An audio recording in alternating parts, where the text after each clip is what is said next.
Welcome to That Girl Club. We're your hosts, Christina and Katarina, and we're here to empower you on your journey to becoming that girl in every aspect of your life. Join us as we dive deep into inspiring conversations with influential entrepreneurs and experts, sharing their insights and strategies to help you thrive. From navigating the struggles of womanhood to launching your dream business and everything in between, we've got you. So buckle up. You are about to discover what it really means to be that girl. Welcome to the club.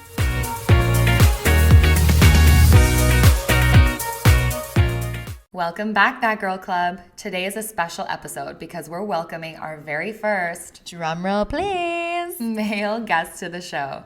The man of the hour is none other than Adam Bracken. Adam is a prominent figure in Ottawa's fitness community and the founder of the Fitness Lab, Ottawa's most popular gym facility and brand.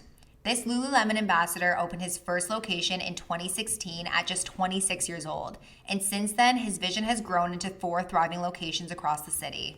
With over 15 years in the fitness industry, Adam's journey began at just 17, and he's since become a trusted expert, training athletes from top leagues like the CFL, NHL, and NCAA. In today's episode, we dive into his story on how he built his brand from the ground up, his take on fitness trends, what he does to stay motivated every day, and so much more. Make sure to stick around to the very end of the episode as we have a special giveaway for our listeners, and you guys don't want to miss this. We have a lot to cover with him today, so let's do the damn thing. Adam, welcome to the show. Welcome to That Girl Club. Thank you for having me. We're super excited to have you. No, I'm excited to be here.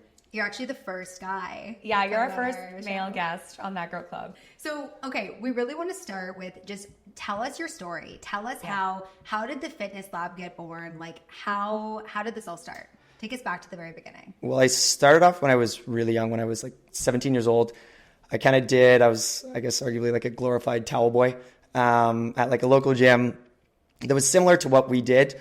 I did that for a bunch of years. Didn't know what I wanted to do outside of high school. And so kind of that was a in-betweener. So I took a year off. Once I took my year off, I worked at that gym full time and then realized that fitness and health was kind of my passion. Then I signed up to go to school in college in the fall. I went to St. Lawrence College in Kingston. Okay. And then in the summers, I would come back and work at that gym. Fast forward to me being 21 years old, I got an opportunity to buy into a franchise of that gym. So I did that. That's pretty young. That's like yeah. amazing. So it's pretty wild to think back of like being 21 years old and being a partner in a business, but it was a really good starting point for me. I stayed a partner in that business for 5 years. And then when I was 25, it was a good start, but I always knew I wanted to do my own thing. Mm-hmm. So then I sold my shares and then hence kind of took everything that I liked from that business, kept it, and then took things that I thought could have been done better. And then that was kind of the birth of the Fitness Lab. That's so cool. Yeah. How did you come up with the name Fitness Lab? Where did that come from? Honestly, it was in my last venture, so the previous gym.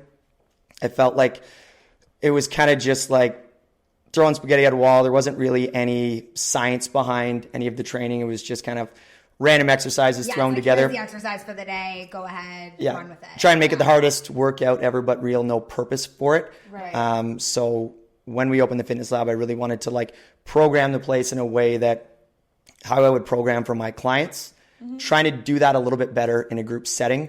So hence like the lab name tying in the science feel. Our kind of slogan is the science of sweat, and kind of the lab just worked with that. That's, yeah. I see. Come in one way, go through the lab, come out another way. Exactly. kind of thing. Yeah. Fitness Lab out. Yeah. I like that. That's awesome. Yeah. So tell us like when you originally bought your own, like, did you already have the spot picked out and everything, or what was that process like trying to figure out, okay, I have this idea, I want to open my own, my own gym, start my own brand. How did the first sort of step towards that? Yeah, what was the first step thing one? you did? Honestly, so when I first sold my other business, I had a 1.5 year period to figure out what I wanted to do. And I sold it with one of my other partners. We both sold together and we decided like, look, we want to do our own thing. Mm-hmm. And so we had a 1.5 year to kind of map out what we wanted to do, how we wanted to do it, figure out how we were going to get the money, how we were going to get the space, all this.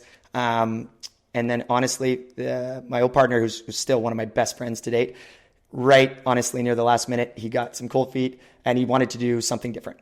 So everything, so he's an online trainer and he's unbelievable. He does an amazing job at what he does. And like I said, he's one of my best buddies still to date. Yeah. But he just wanted to go a different route. So everything that we had kind of planned for was based off of he was going to be a trainer, I was going to be a trainer. He was going to own 50%, I was going to own 50%. We had a large client list that, he was going to bring all his clients, I was going to bring all mine. Mm-hmm. And then collectively, that was going to be a good starting point for us. Right. And then from there, we were going to try and grow it together. Then when he decided to go his other route, we kind of already had some stuff lined up. And I sat there and I was like, oh God, how am I going to do this now on my own? Like big curveball. Like where do you go from there? Yeah. And so all of our kind of plans were based off us together. And so honestly, like last minute, we had already had a spot picked out. We'd had a location ready to go. The landlord was ready to sign the deal and kind of looking at me going, I don't want to lose this spot. I've put so much time and effort into this business and I don't want to just like bail now. Mm-hmm. Yeah. But I didn't have enough money to do it on my own. 2, I wasn't sure if I could actually do it on my own. And so I just decided my cousin, who was an old client of mine, who was an ex-hockey guy, I showed up to his house at like 10 p.m. and I just texted him. I said, hey, can you just come listen to me for a sec? He said, yeah, come on over. So we talked and I probably about a 90-minute pitch for my business. And he had fortunately believed in me because he had worked with me for years and saw what he thought I could do and said, tell me how much money you need. And I told him how much money I needed. And he's like, I'm in. And then my dad, who I always joke, like hates the fitness industry. Does he actually? When I say he hates the fitness industry, my dad comes from a construction background. Okay. And so when I bought into my first gym when I was 21, it didn't go the way we had wanted it to go. Basically, I worked all day, all night. Yeah. It's kind of like drawing from that experience. Yeah, and at the end of the day, get into something that. Yes, and we got kind of lucky that we got out at a time that we did, and he was kind of like, "You're out, stay out." And then all that to be said, once I revamped my business plan 1,000 times, he was then like, "You know what? I think we could do it." So I need a couple extra bucks, so he gave me the extra money. So between my cousin and my dad, they kind of bailed me out, and then it was up to me. Business. Yes, so they were silent partners, but it was me just kind of running it on my own in that sense. Were you panicking? Were you like, okay, this is everything that I just put into this is about to like blow up in my face and like it's gonna fail? Or what were you going through at that point? Like in your mind, what were you going through? Yes and no. Like you're obviously panicked. I mean, I think it's even now when I would say I have a higher level of confidence opening up new spots, it's still like you want to open the spot, you want to open the spot, you want to open the spot. Then you sign the lease and you're like, why did I just do this? You're like, oh shit. Why did I just open the spot? Everything was okay. Yeah. And so definitely at that point, I was for sure terrified, but I also had a level of confidence because in my head, where I was prior to that, I saw how good I at least thought it was. And it was still missing a lot of things that I thought we could bring to the table. Right. So I'm kind of thinking if people love this that much, and I'm going to add XYZ to this already existing brand and make it better, and I already had kind of a following, I still definitely, I wasn't, I guess terrified is not the right word. I had a level, Yeah. Could be terrified as well. I think though you had flexed the muscle of like taking that leap of faith from, at 21 joining and becoming a partner. Yeah, totally. And that was for me. I was a partner. But in the earlier stages, like as I was 21, I didn't know anything. Yeah. I was a glorified employee. Well, I mean, we all got to start somewhere. Yeah. Exactly. And that's how you learn too, right? Like you learn the ins and outs of a business. I think a lot of people think, and I've even had things like this where I'm like, I'm just going to open this, or I'm just going to, because you have good idea. Everybody's got a good idea, right? Yep. Laying in their back pocket. But it's like, okay, you figured out, you learned how this actually all runs, how this operation all comes about, right? Yeah. And that's what I feel like probably prepped you for where you are right now. There are a lot of businesses as well that I feel aren't as successful because people come in at the top and think like, I can open this, I have the funds. But when you don't know every like little detail that goes into your day-to-day operations, when you haven't actually swept the floors yourself or know what you need to have the place operating, it's not as, that's how those like businesses crumble. I feel like you need to know every single corner and everything about your business. And that's the nice part. Like when I started, like I said, I was 17. I've gone through every stage. Yeah. I've been the 17-year-old, towel boy that just sits there and cheers people on. And so I've been fortunate that I've got to go through each stage and move up. And even from that to turn into, a partner of a franchise, where in a franchise, you still have to follow guidelines. So you can't just do everything you want. So you at least have a layout of what to do, and you have some guidance there. So that was why I think, it was such a good starting point for me. And I think had I just opened the fitness lab when I was 21, it would not still be here today. So I do owe a lot to that business because it taught me so much. And honestly, when I first got in there, it was like the cream of the crop. It was the only thing going. Everyone wanted to be there. So I got to see, one, how good it could be. So the potential of what this, business could turn into. As I left there and kind of unfortunately got to see the downfall of it due to what those reasons were, I could also see how fast it can go downhill if you don't stay on top of it. And what to do to prevent it. Exactly. In your case, I think also touching on those roles too made you relatable to your future employees, right? When you're bringing in that glorified towel boy greeting at the door and he's complaining about one thing or the next, you're like, hey, listen, I've been in your shoes. Yeah.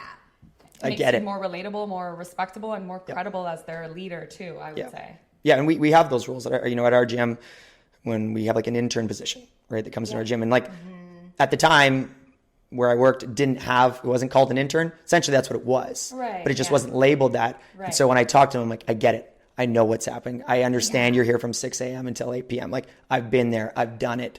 I'm still doing it, just in a different role. Yeah, and I think that's your edge. Yes. Yeah.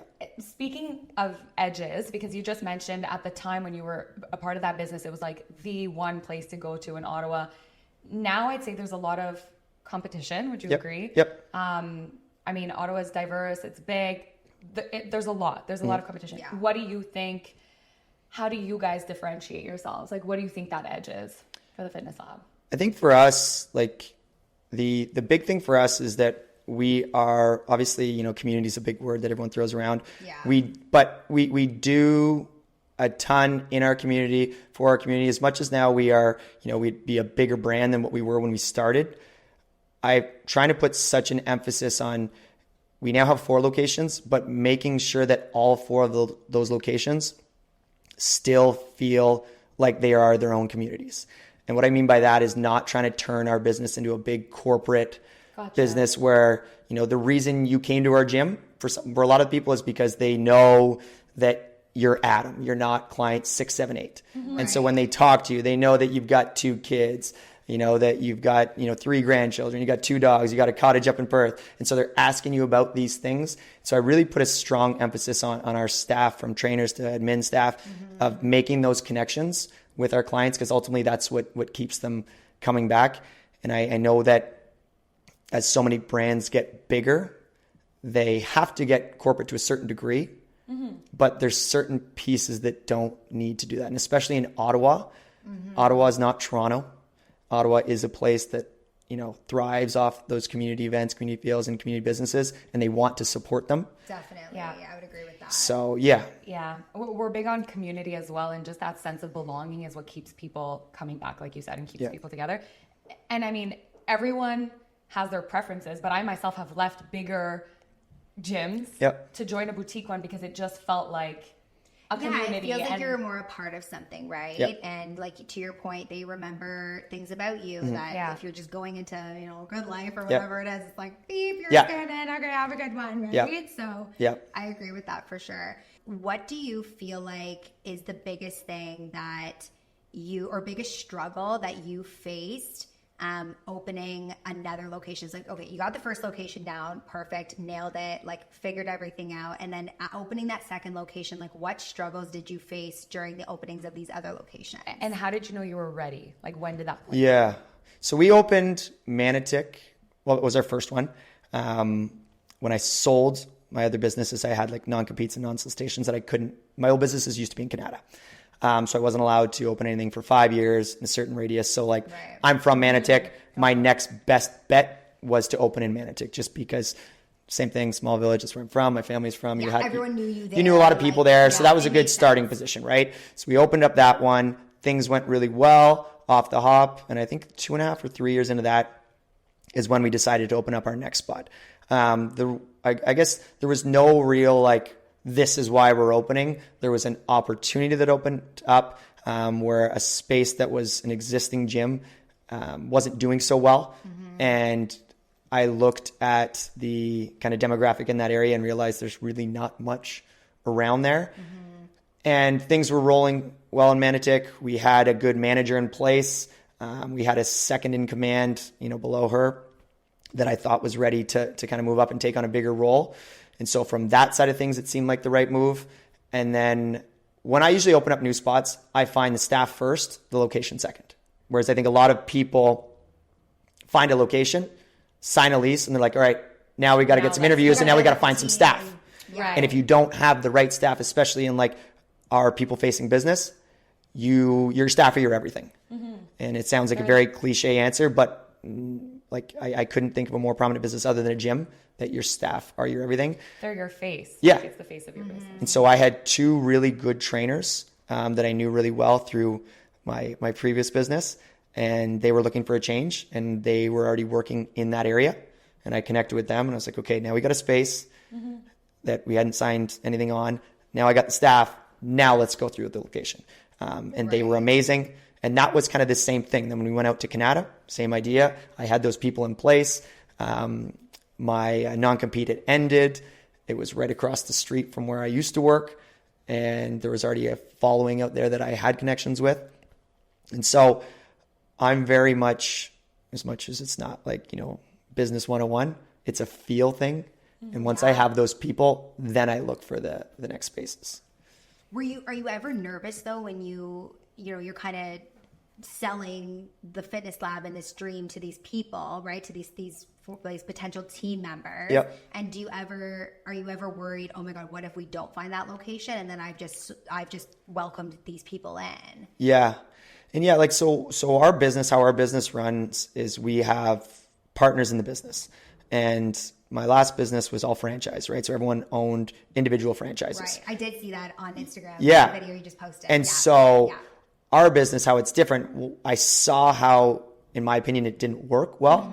And so when I opened up this place, I was like, we're going to bring partners in. We're going to give good people opportunity to, doesn't matter what their role is. If there's someone that's good enough at their role, we'll find a way to keep them.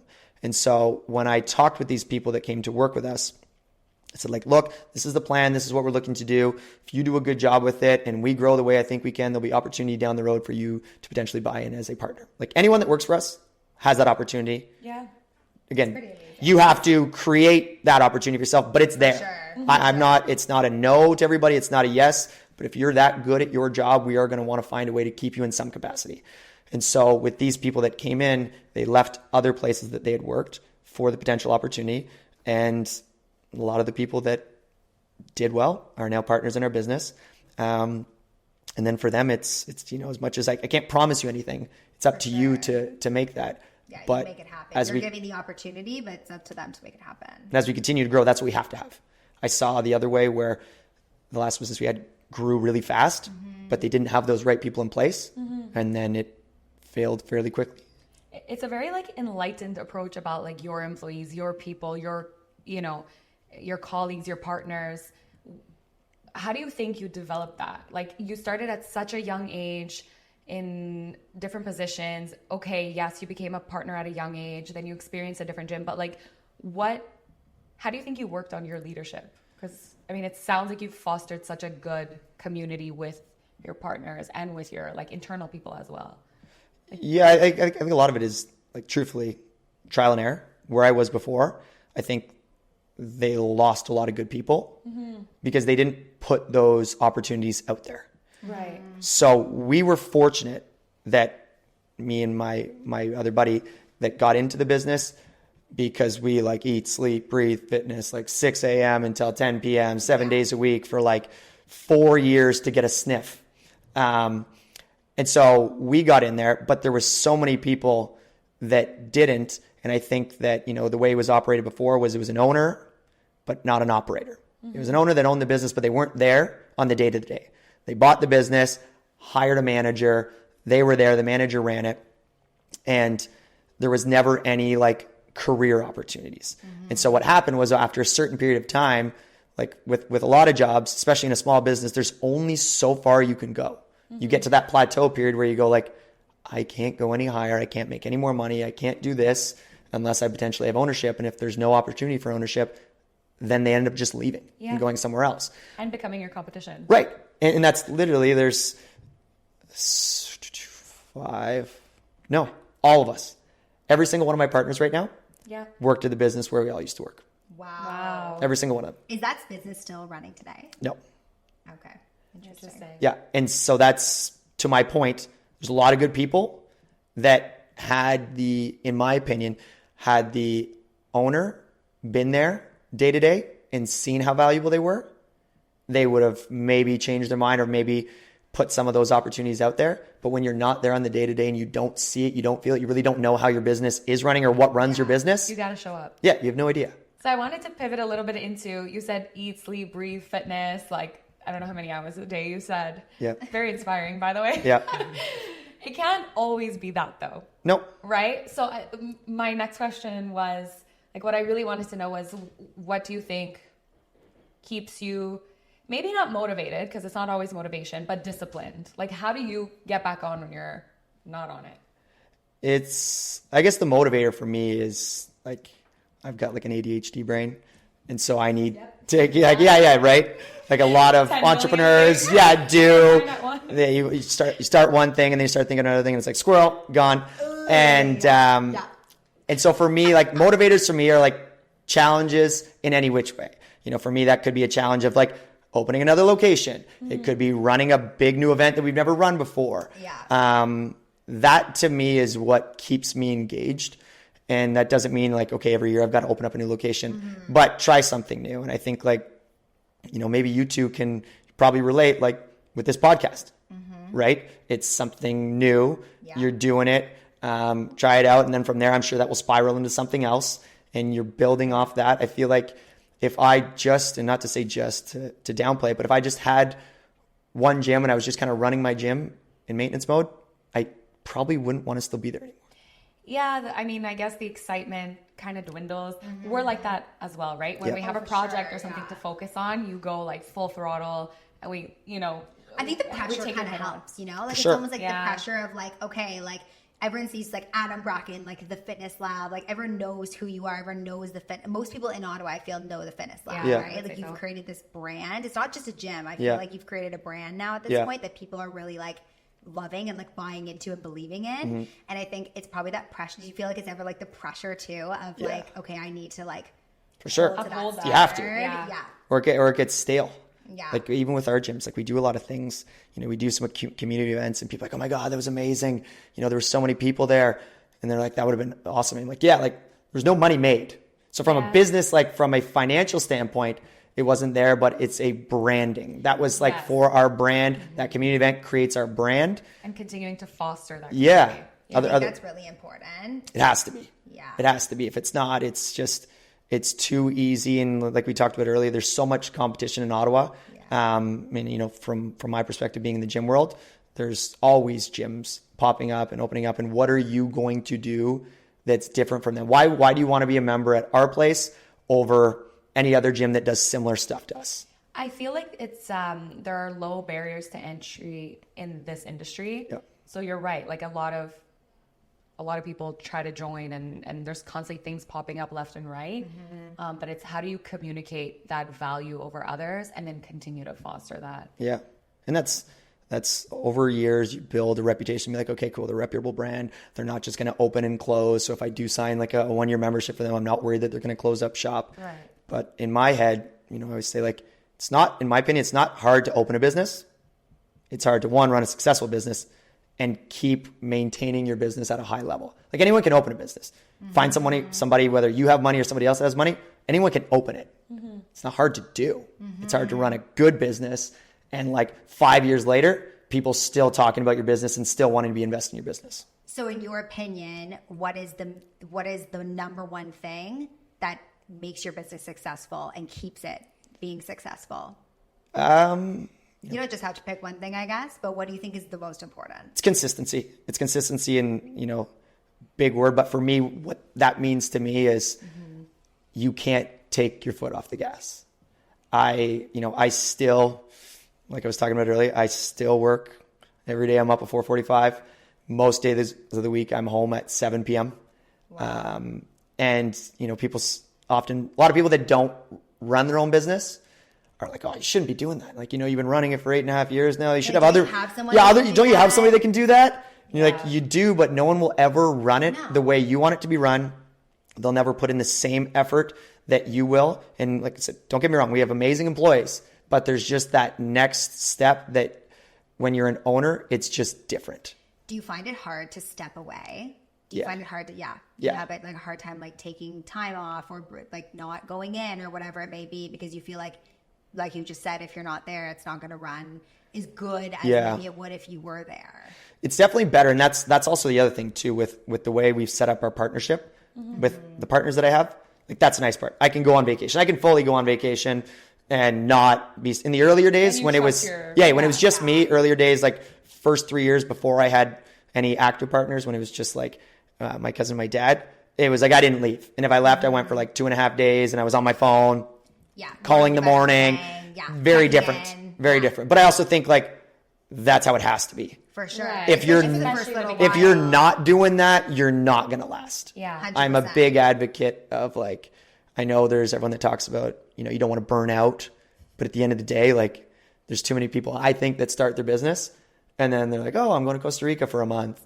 I'm going to do this. And I'm going like, there's limits to like. Agree. Yeah. But to your point, you got to be ready to hustle. Yeah. Right. Yeah. Like I think for the first, at least, like you said, do you think it took probably about 3 years to get to that point? Yeah. So it was like hustle 3 years. And then now it's like, okay, obviously you're still hustling. Like you just said, you're up at, fucking 4:45 every day in the morning, but you can take those breaks when you need it. And if you are burnt out, you can take that rest. Yeah. And that's just what it is and what it'll always have to be.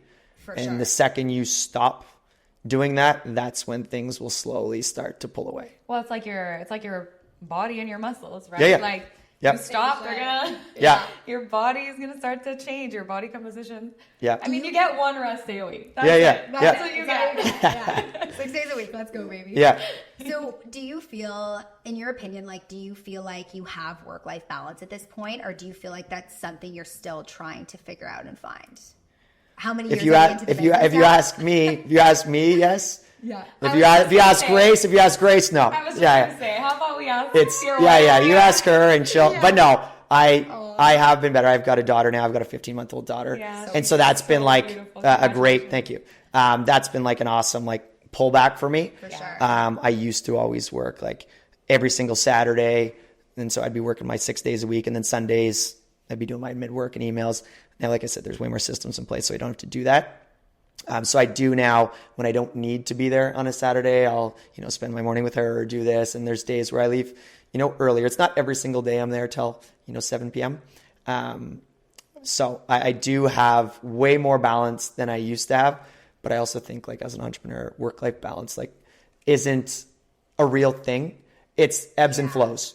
You're going to have gaps. What does that even mean, right? It's not the same as being at a 9 to 5 where it's, you clock out and that's your balance. Yeah. Exactly. You can incorporate that work-life balance a little bit more. Yeah. But like you said, I think being an entrepreneur is more about like, it's your life. Yep. And you just make it a way to work and flow. Like you said, ebb and flow into your life, right? Totally. To fit your lifestyle. Yeah. It's very hard to just say like, every day now I'm done at 4 p.m. Like some days you might be done at 4. And then it's like when you are done at 4, now I'm going to punch in a bunch of hours, with my daughter, with Grace, and like, so you take that time knowing that might not happen for another week or 2 weeks or 3 weeks or whatever the case is. So you got to learn to just take it when you got it and then know that, it might be till 10 p.m. and I'm not going to see you at all. Right. So Grace is definitely that girl. Yeah. We, stalked you and stuff for a little bit too. Yeah. But she's definitely that girl. It looks like she's killing it too. She's also in the fitness business or industry. Do you guys ever bounce those ideas off each other? Do you guys work together? So we don't work together. Like she's just started her business 3 or 4 months ago, I think. She's obviously been thinking about it for a while. She's always been big into fitness. Like that's how we met. I was just gonna ask you how that Yeah. So we met at the gym. She's a member at our gym. Yeah, exactly. Okay. Right. Like ladies, Yeah. to the gym. Yes. No, That's what I always say. I tell all my single girlfriends, For like, sure. go to the gym. When Absolutely. I'm like, there's a lot of hot guys at the Yeah, gym. yeah. But I Go say, to the fitness yeah, lab. if you're a single person, get to a fitness lab near you. That's true, because then you find people doing something, like an activity that you're into as well. Versus Totally. like meeting them at the club, you Yeah. know? It's probably a better spot to meet them at a gym. Yeah. You're not wrong. And so that was us. That's how we met. But she just started this, her chosen club, and it's been great. It's an online business, so it's very different. Like, that's not my jam, Right. which is also awesome because like we're very separate in that side. It's not a fitness lab branded thing. It's fully her, and she's done an amazing job with it. I like her branding. Like, Yeah, she's off to a she's good so start. good at that, and that's not my thing. And so we have people that work with us at the fitness lab that do that for us. So when it comes to that, I'm of no help for her. She'll bounce some ideas off when it comes to like pricing and figuring out how to run certain things there. For sure, more like the business. Yeah, and I'll guide her with, some little things that I've done along the way. But for the most part, honestly, I've, when she first started it, I'd said to her, like, I'm here if you need me, but I don't think you need me. And I want you to be the reason why you're successful or unsuccessful. For sure. So this is like, I want you to, like, when this blows up, which I think, it's going at a really good pace right now for her, and she's doing an amazing job with it. So when it gets to that point, I want it to be fully for her, to be like, she did this. Yeah. And also not, because I'm in the fitness industry, for others to not think like, oh, wow, they kind of just like, he's spoon fed, like, piggybacking on yeah. I've done absolutely nothing. If anything, like, she's done more for my brand than I've done for hers. So She's yeah. going to be listening to this being like, thanks, There you honey. go. Perfect. Shout out, Grace. Yeah, literally. I Yeah. love it. I love Yeah. it. Yeah.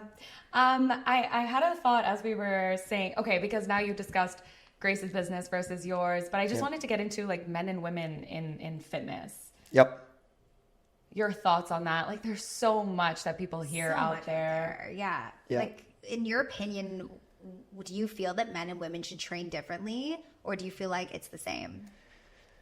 It's the same, and I don't necessarily think it's a male or female thing. I think it's honestly, it's a what are you looking for out of fitness thing. I think a lot, 10, 15, 20 years ago, people are like, oh, like women shouldn't do this, and men shouldn't do this, and women should only do this, and men should do that. Like there's a target for each and every individual, and the very black and white is a lot of guys want to have a strong, good-looking upper body, and a lot of women really want to focus on their lower body. That's like, I guess we have like opposite, that's the standard. like, end result. Yeah. Yeah. So, like goals. so no, am I gonna have a female client come in and do a ton of bench press and do a ton of pull-ups with her and not touch her lower body? No, absolutely not. Yeah. But I would put a little bit more emphasis on certain areas, but that's obviously client-based. Like, I'll have female clients that will come in. Most of them, it's pretty obvious.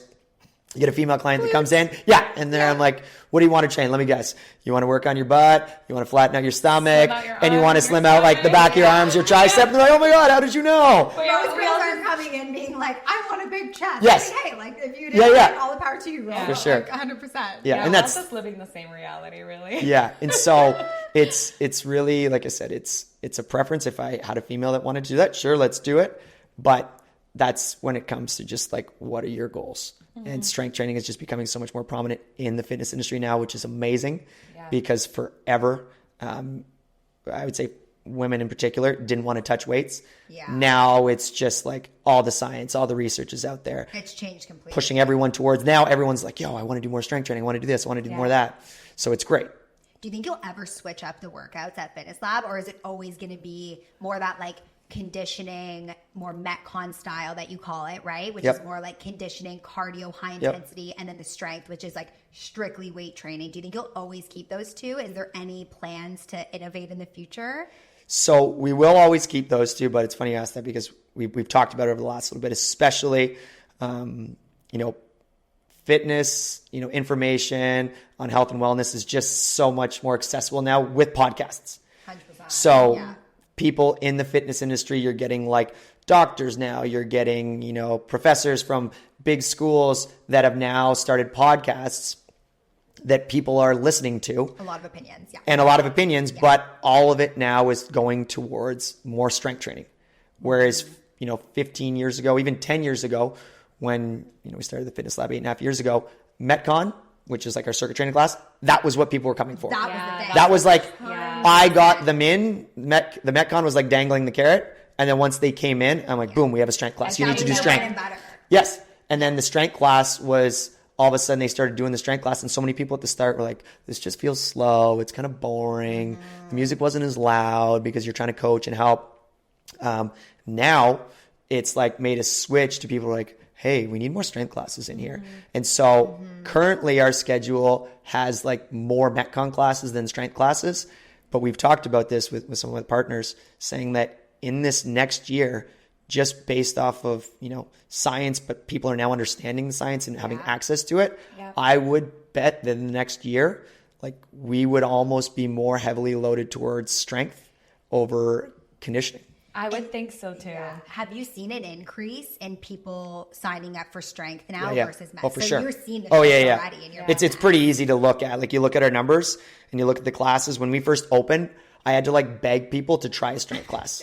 Please try it. I swear you like it. I swear you like it. And then they would do it and they would find a way to like turn it into a Metcon class. AKA they would just like not lift heavy weight and go really fast. But I think in your marketing though, it was very Metcon for sure. driven. And it was. Because like you said, that was how you got people in initially. And then it was like, ooh, try strength, right? But now I feel like you're kind of switching that narrative. And it's going to be like, okay, we're going to blast strength a little bit more now. Yeah. And so I think that's how it will slowly shift. Yeah. I think trends are already shifting. Like you hear a lot of women saying how, they thought they had to go crazy and that just like spikes your cortisol. Like stop doing that. Like counter with more strength. And so for sure. And slowing it down because I mean do like the mobility too, which is really cool. And like stretching, something that I need to do more of. Yeah, everybody ever. Yep. Right? Yeah. It's like I don't have time. Yes, totally. You just don't fucking want you just don't want it. Yeah. If you have an hour, you're like, no, I just want to kill myself in a Metcon. Exactly. Yeah. I feel like success means and looks different to everyone. So how do you personally define success? And do you feel that you are living that definition now, or do you feel that it's still a work in progress? It's still a work in progress for sure. And I think that honestly, if you talk to most entrepreneurs, most people aren't ever satisfied with where they are. I'm happy with where I am because it was something that we always wanted to do. And I always wanted to be bigger than just one gym. I remember when we just opened one gym and saying to my dad, I'm like, one day, because like, just make sure we have some other spots like available because like, we're going to open more of these. And he's like, okay, relax, like pump the brakes. You've been open for a week at your first one. And like, you get some people in the door here first. But but I was like, no, like one day we're going to open up more of these things. And he's like, okay, sure. And so 1 was cool. 2 was cool. And then when we did 2, it was like, all right, let's do 3. Now that we've done 4, I think that each year when we open a new spot or do something new and cool, I'm happy with where we are, but there's just so much more that I want to do. Yeah. And I think that's a good trait to have. I'm not like upset that I haven't got to the end goal. I don't think I'll ever get to the end goal, which is I think what most people, again, dangling that carrot, keep trying to chase that. For sure. But I'm very happy with where we're at. And I think like success for me is just always wanting to do better. And then when you do better, acknowledging that you've done better. So whether that's for us, doing better could be, like I said, opening a new spot. That's great. And now like make sure when you do open that spot that it's a good spot. And then when it gets to being a good spot, now let's do something else. And so the process of starting it from the ground up and then seeing to what it kind of can blossom into and then being happy with how it's turned out, I guess ultimately for me is what gives me that like feeling of success. I think you just touched on something where it's like, yes, you can be hungry for more and to keep going, but you also need to be content and like proud or grateful for what you have at the moment too. Because there's that balance, right? Like a lot of us have almost, I've been guilty of this, like destination happiness. Like I'm not happy until I get there. Then you get there, you're still not happy. You need to like, you move the landmark, right? So I think what you said just touched on that. It's like, you can keep moving that landmark, but make sure you're happy with like today as well. Yeah, I agree. And that's where, from a business standpoint and entrepreneurial standpoint, I think so many people rush to that next step. If your goal was to, have 4 gyms and you open the first one and you're not ready for a second, but then you force the second because you're like, well, I got to get to 4. Yeah. Right. And then you force the second. I've seen people do it. You'll see businesses that you're going like, you're not that busy. Why are you opening up another spot? Yeah. And then they're not busy at that spot. And then they're opening up another one and you're going like, this is stretching your foundation. And then they're stressed. And then it's not fun. And then that's where burnout happens, because you're just drowning and you weren't even okay to have the first one. And now you've already decided to open up a second one. And then you see those ones finally, eventually it catches up to them, and then it goes.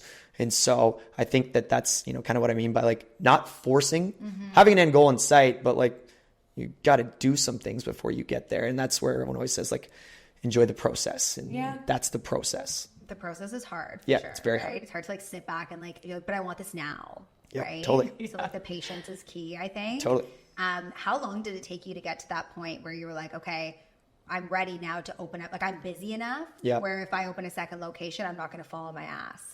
How long did that take, that ramp up time? That was 3 years for us, Mantic. And that was fast. Like when I say like that was fast, most businesses take a while to get going. Yeah. Like we did it in 3, and then we opened up Leitrim after 3 years, and then we opened up Canada 8 months after Leitrim. Wow. So that was really fast. There were a lot of learnings from like number 2 that helped you get to number 3. Yeah. And Leitrim grew quick, which is what propelled us to open Canada. We opened Leitrim in January. We opened, or I think maybe end of January, start of February. Then we opened Canada like end of October. And that was like real quick. And so that was definitely a spot where it was probably faster than what I should have done. But I saw how quick Leitrim was growing, and we had 2 spots out that way, and I really wanted to go the other way. And there was an opportunity there that we'd been looking in that area, and like there wasn't really anything available at the time. So when this popped up, I was kind of like, should do it. Yeah.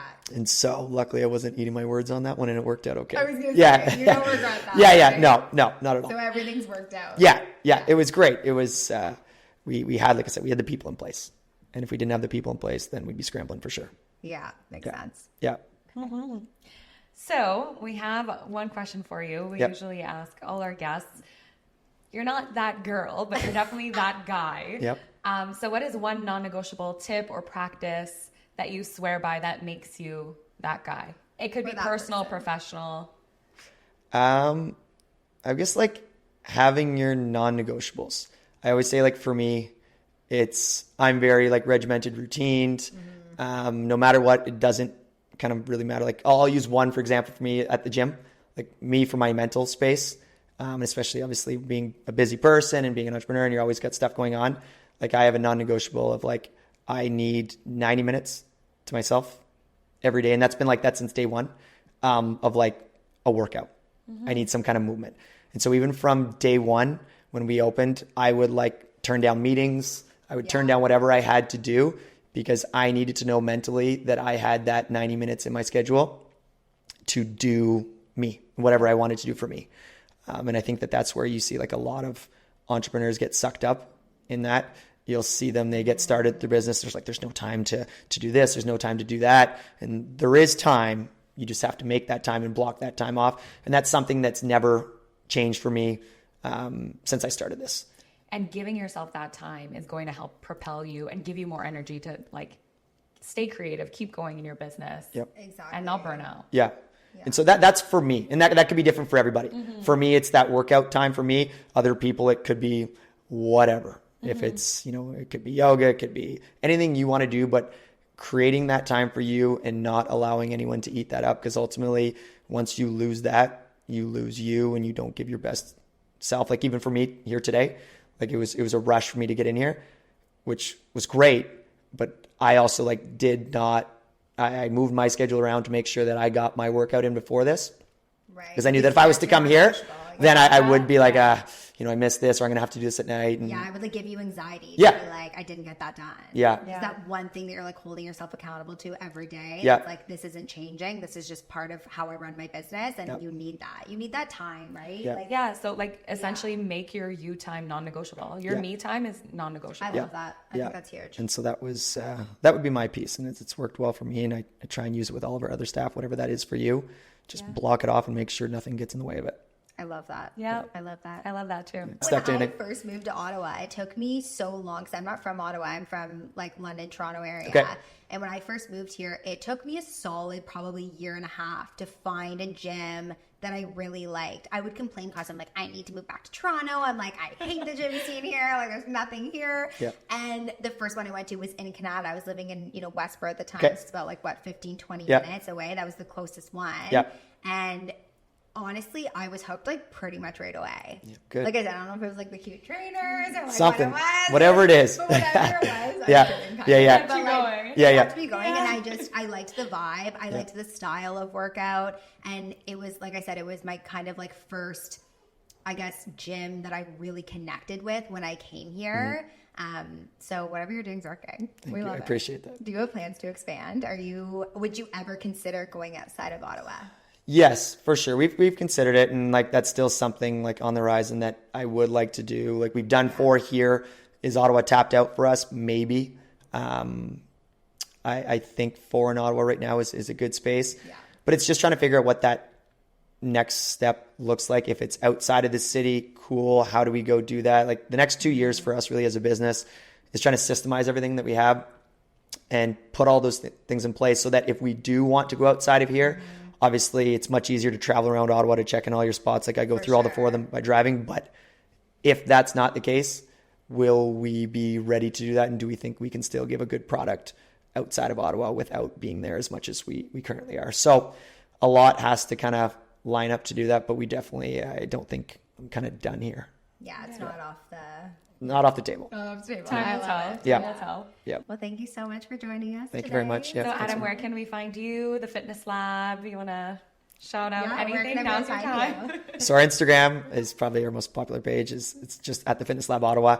Our website, thefitnesslabottawa.com. Anything you want, basically you'll find there. I love it. Definitely get on there, guys. Take a look at the classes and drop in to try some for free. Yes, I was going to say people get 3 free classes Yeah. when they sign up, right? For Yeah. the week. Yeah. So you have a 3 free class trial that you can use over a 14-day period. So you can try, any of our locations, any of the classes that you want. You're not held to anything. We don't tie you up. You can do whatever you want. If you don't like it, you can leave, but I'm hoping that you like it. fine. Yeah. If you've stuck around till now, you are in luck. Adam has graciously gifted us with a matching Lululemon workout set to give away to one of our listeners. To enter this giveaway, share this episode on your Instagram story and tag It's That Girl Club. Good luck. Thanks so much for joining us. We hope you enjoyed today's episode. If you did, we'd really appreciate if you could like, rate, and subscribe on YouTube, Spotify, and Apple Podcasts. Don't forget to follow us on Instagram and TikTok at It's That Girl Club to stay in the loop with your girls and join us in becoming that girl. See you next Wednesday.